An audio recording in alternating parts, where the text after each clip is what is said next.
సంపాదించి అక్కడ పెద్ద పెద్ద బిల్డింగులు భవంతులు కడుతున్నాడు.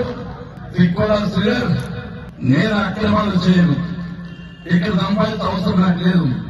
నేను పిల్లల దగ్గర వసూలు చేస్తానా? లేదా ఏమైనా ల్యాండ్ గ్రాఫింగ్ చేస్తారా? పోనీ 40% 30% లేఅవుట్ తీసుకుంటారా? అందరికీ నేను సాయం చేస్తే తప్ప దగ్గర తీసుకునే ఆలోచన నాకు లేదు, అవసరం లేదు.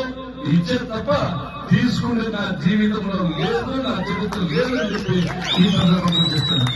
అంటే అన్ని జలాన్ని నింపుతా, రేపు నింపుతా, మన్నా నింపుతా అని చెప్పి 2020 సంవత్సరం నుంచి చెప్తానే ఉన్నాడు. చెప్పినవాడు చెప్పుకోకుండా అబద్ధాలు చెప్తున్నాడు. ఎన్నికల స్టంట్, ఎన్నికల కోసమే ఇది ఓపెన్ చేస్తున్నారు తప్ప మీ దగ్గర పైసా లేదు, కొట్టు లేదు, తూర్పొట్టలేదు.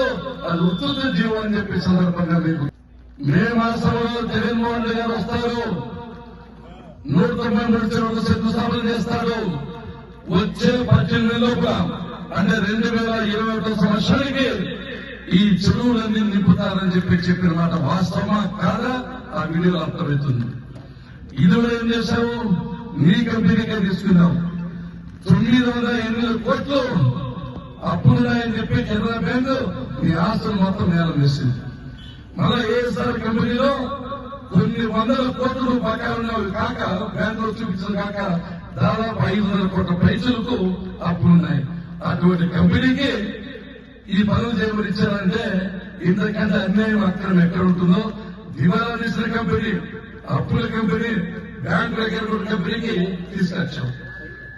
ఏ ఉద్దేశంగా తెచ్చావు? ఇప్పుడు కానీ స్టార్ట్ చేస్తే మొబైలైజేషన్ 40 కోట్లు, 50 కోట్లు, 60 కోట్లు వస్తాయి.